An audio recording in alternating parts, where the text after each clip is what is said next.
दोस्तों आज हम एक्सप्लेन करने वाले हैं हाल ही में आई वेब सीरीज बैड कॉप को, जो कि आपको जरूर पसंद आएगी, इसलिए वीडियो को अभी लाइक कर दीजिए। हम चलिए कहानी शुरू करते हैं। तो एपिसोड 1 की शुरुआत में हम एक कपल को देखते हैं जिसमें एक लड़की बूढ़े आदमी को सेड्यूस कर रही होती है। तभी वहाँ लड़की का पति आ जाता है और लड़की उस आदमी को कहने लगती है कि तुम छुप जाओ वरना मेरा पति तुम्हें नहीं छोड़ेगा। इससे वो आदमी छुपने लगता है और आदमी को पता भी नहीं था कि ये लड़की तो शादीशुदा है। अब जैसे ही वो आदमी छुपता है लड़की जाकर दरवाजा खोलती है तो वहाँ लड़का आकर बवाल मचा देता है कि तू किस किस के साथ मुँह काला कर रही है। तभी लड़के की नजर उस आदमी पर पड़ती है और वो गुस्से में अपनी गन निकाल कर अपनी बीवी को ही मार डालता है। ये देखकर तो वो आदमी काफी ज्यादा डर जाता है और कहता है कि मुझे जाने दो, बदले में जितना पैसा चाहिए मैं देने को तैयार हूँ। इसके बाद लड़का आदमी से उसकी घड़ी, जेब में रखा कैश सब कुछ ले लेता है। तभी उस आदमी को डर के मारे अटैक पड़ जाता है और ये देखकर लड़के की हालत खराब हो जाती है कि इसे क्या हो गया। फिर वो लड़का जल्दी से अपनी बीवी को जगाता है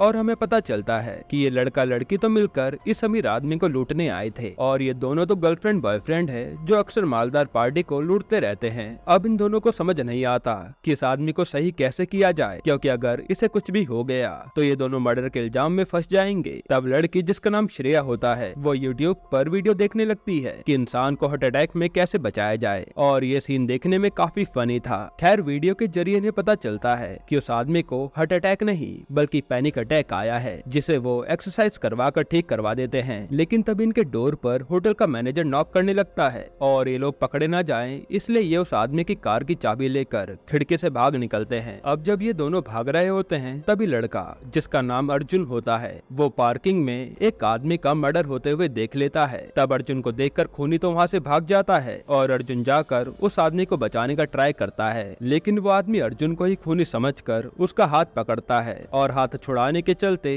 अर्जुन का ब्रेसलेट उस आदमी के हाथ में रह जाता है। साथ ही अर्जुन के हाथ पर उस आदमी ने खरोच भी मार दी थी। हालांकि तब श्रेया उसे वहाँ से उठाकर ले जा लेती है कि चल वरना इस मर्डर में हम दोनों ही फंस जाएंगे। इसके बाद सीन चेंज होता है और हम करण नाम के एक पुलिस वाले को देखते हैं जो हूबहू अर्जुन की तरह दिख रहा था। वो अपने साथी के साथ मिलकर एक आदमी से पूछताछ कर रहा होता है जो बताता है कि आज ही बहुचा ढाका पर माल उतरेगा, इसके अलावा मुझे कुछ भी नहीं पता। तभी वहाँ पर अर्जुन की सीनियर आती है जो अर्जुन से कहती है कि जो भी इंक्वायरी करना लिमिट में रहकर करना वरना अच्छा नहीं होगा। और हम देख पाते हैं कि अर्जुन की अपनी सीनियर से ज्यादा नहीं बनती। खैर अब सीनियर के जाते ही अर्जुन उस आदमी से दोबारा डरा धमका कर पूछताछ करने लगता है और ये सब कैमरे से उसकी सीनियर देख रही थी। इसके बाद सीन चेंज होता है और हम एक पास्ट का सीन देखते हैं जहाँ कुछ शिकारी आकर एक हाथी का शिकार करते हैं और फिर उसे मार कर उसका दांत निकाल लेते हैं। फिर सीन शिफ्ट होता है एक बहुत बड़े गुंडे कस्बे पर जो पूरी मुंबई पर राज करता है और वो गणपति बप्पा की पूजा करके वापस जेल में जाने के लिए वैन में बैठ जाता है। हम समझ पाते हैं कि उसका इतना रुतबा है कि वो सिर्फ पूजा करने के लिए ही जेल से बाहर आया था। अब जैसे ही कस्बा जेल में जाता है तो उसका वकील कहता है कि आपके ऊपर तो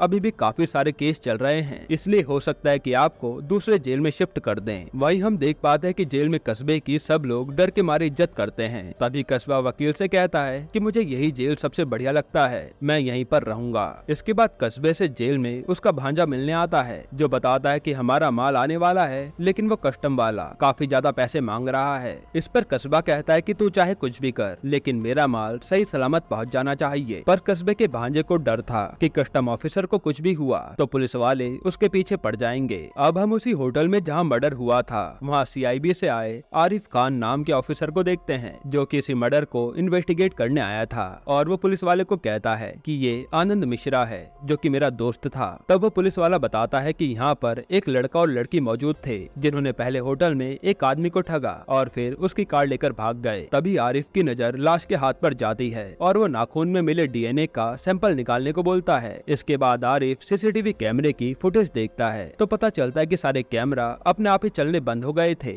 इसलिए कुछ भी रिकॉर्ड नहीं हो पाया और उस टाइम सारे गार्ड भी टाइम पास करने निकले हुए थे, इसलिए आरिफ को कुछ भी पता नहीं चलता। इसके बाद आरिफ पुलिस वाले को कहता है कि तुम्हारे कमिश्नर को मैं संभाल लूंगा, बस तुम इस केस से जुड़ी सारी चीजों का पता लगाओ। फिर हम अर्जुन और उसकी गर्लफ्रेंड श्रेया को देखते हैं जो पहले तो जाकर खून लगे कपड़ों को बदलते हैं और फिर अर्जुन किसी और की गाड़ी चुरा कर वहाँ से निकल जाता है क्योंकि उसे लग रहा था कि अब तक पुलिस वालों को आदमी की कार के बारे में पता चल गया होगा। तभी हमें पास्ट की एक झलक दिखाते हैं जहाँ हम दो जुड़वा भाइयों को देखते हैं जिसमें से से एक भाई तो काफी शैतान होता है और एक भाई काफी समझदार, और ये दोनों कोई और नहीं बल्कि करण और अर्जुन ही थे, जिसमें करण अक्सर अपने शैतान भाई अर्जुन को बचाया करता था। करण अर्जुन से कहता भी है कि अगर तुझे कोई भी प्रॉब्लम होगी तो सबसे पहले मैं ही खड़ा मिलूंगा। तभी प्रेजेंट में श्रेया कहती है कि तुम करण से बात करो, वो हमें इस झमेले से निकाल पाएगा। लेकिन अर्जुन कहता है कि ये बात मैं फोन पर नहीं कर सकता, क्योंकि उसकी बीवी देविका को पता चल गया कि करण मेरे से बात कर रहा है तो वो उसका दिमाग खराब कर देगी। इसलिए ये दोनों करण के घर के बाहर पहुंच जाते हैं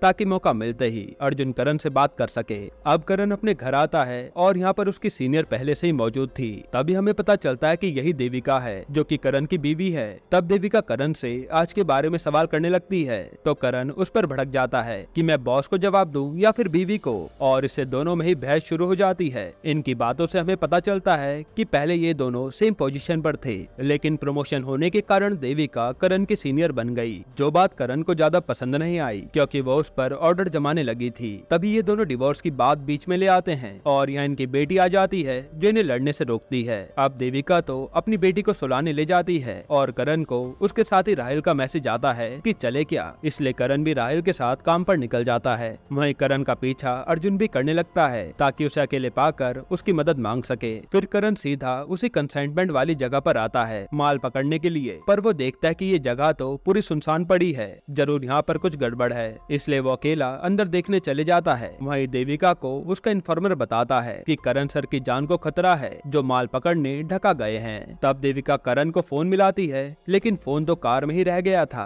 तभी वहाँ करण से अर्जुन मिलता है जो उसे मर्डर के बारे में बताता। उससे पहले करण पर गोली चल जाती है और यहाँ से दोनों जान बचाकर भागने लगते हैं। अब यहाँ राहिल भी करण को बचाने आता है तो उसे गोली लगने की वजह से वो यहीं मारा जाता है। फिर करण और अर्जुन दोनों गुंडों से लड़ते हुए वहाँ से भागते हैं क्योंकि गोलियां चलनी बंद नहीं हो रही थी। वहीं देविका ने करण को बचाने के लिए अपनी टीम भी भेज दी थी और पुलिस का सायरन सुनकर गुंडे भी वहाँ से भागने लगते हैं। तभी हम देखते हैं कि कुछ गुंडे तो अभी भी करण अर्जुन के पीछे लगे हैं और जैसे ये दोनों कूदने वाले होते हैं तो अर्जुन के सीने पर और करण की पीठ पर गोली लग जाती है और ये दोनों समुद्र में गिर जाते हैं। वहीं हम आरिफ को देखते हैं जिसे नाखून से मिला डीएनए सैंपल मिल गया था और वह अपने आदमी से कहकर डीएनए का मैच निकालने को कहता है। इधर करण को ढूंढने के लिए लोग समुद्र में उतर चुके थे और जब देविका आती है तो पुलिस वाला बताता है कि हमने करण सर को ढूंढ लिया है और उन्हें एम्बुलेंस वाले लेकर जा रहे हैं। इसके बाद देविका करण के पास हॉस्पिटल में पहुंच जाती है और करण को इलाज के लिए ले जाया जाता है जिसकी हालत काफी ज्यादा खराब थी। अब हम देखते हैं कि आरिफ के साथी ने डीएनए मैच निकाल लिया था जो कि अर्जुन से ही मैच हो रहा था।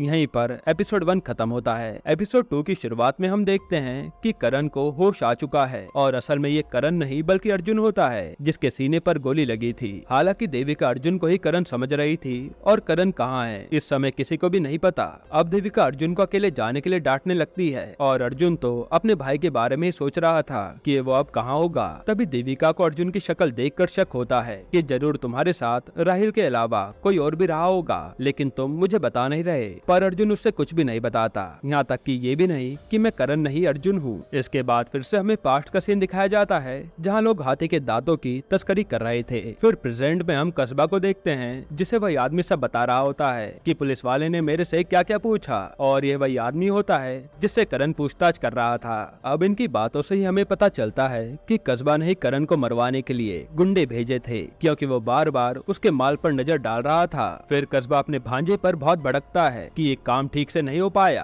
अगर तेरे बारे में पता चल गया तो पुलिस वाले किसी को भी नहीं छोड़ेंगे। इसलिए अब कस्बा अपने आदमी से कहता है कि उस बाला को बुला, वही अब इस पुलिस वाले को संभालेगा। अब बाला कौन है वो हमें आगे पता चलेगा। इसके बाद जब वो आदमी जेल के बाहर आकर बाला को फोन मिलाने लगता है तो कस्बा का भांजा उसे धमकाता है कि बाला नहीं आएगा और ये काम तो मैं ही अंजाम दूंगा। ये कहकर वो यहाँ से चले जाता है। इधर हम आरिफ को देखते हैं जिसे दोनों भाई करण और अर्जुन के बारे में एक पुलिस वाला बता रहा होता है कि अर्जुन तो एक चोर है और करण एक पुलिस वाला जिसे एक फैमिली ने गोद ले लिया था, इसलिए करण की जिंदगी सुधर गई। फिर आरिफ पूछता है कि मर्डर वाले दिन करण कहाँ था तो उसका साथी बताता है कि वो तो अपनी चौकी पर ही था। वहीं पुलिस वाला अर्जुन की साथी श्रेया जिसे सब लोग किकी कहकर बुलाते हैं उसके बारे में भी बताता है। अब आरिफ करण से मिलने जा रहा होता है तभी उसके सर कहते हैं कि अब ये केस तुम नहीं बल्कि गोपाल संभालेगा। पर आरिफ तो जिद पर अड़ जाता है कि आनंद मिश्रा एक ईमानदार जर्नलिस्ट था और मेरा एक दोस्त भी, इसलिए या तो मैं ये केस संभालूंगा या अपनी नौकरी अभी छोड़ दूंगा।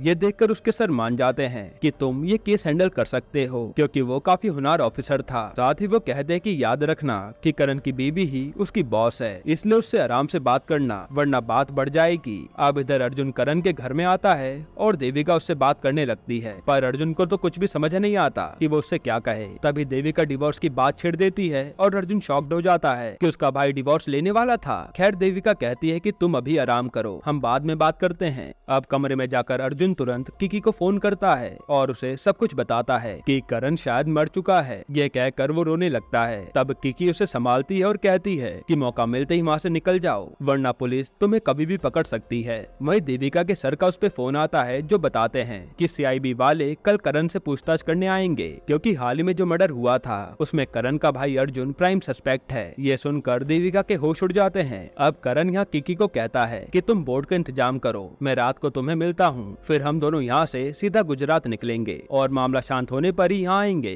तभी अर्जुन के पास देविका आती है और उसे बताती है कि अर्जुन मर्डर करके फरार है, जरूर वो तुमसे बात करने आएगा। तब अर्जुन कहता है कि उसने खून किया होगा तो पकड़ा ही जाएगा। और अर्जुन के मुंह से ये बात सुनकर देविका को फिर से उस पर शक होता है कि ये करण कब से अर्जुन के बारे में ऐसी बातें करने लगा, क्योंकि वो हर बार तो अर्जुन की साइड लेता था पर वो उसे इस बारे में कुछ कहती नहीं। फिर हम पास्ट का सीन देखते हैं जहाँ करण अर्जुन की वजह से डांट खा रहा था और उसे अनाथ आश्रम का आदमी बताता है कि अर्जुन के कारण ही तुम्हें कोई भी गोद नहीं ले रहा। ये सुनकर करण चुप हो जाता है। इसके बाद प्रेजेंट में करण अब देविका के लिए एक लेटर लिखता है जिसमें उसने अपने बारे में सब बता दिया था कि मैं करण नहीं अर्जुन हूँ और वो मर्डर मैंने नहीं किया। फिर वो लेटर लिखकर वहाँ से चुपचाप किकी के साथ निकल लेता है और जब किकी को लेटर के बारे में पता चलता है तो वो अर्जुन को खूब सुनाती है कि अब तो देविका तुझे कभी भी पकड़ सकती है और ये तूने बहुत बड़ी गलती कर दी।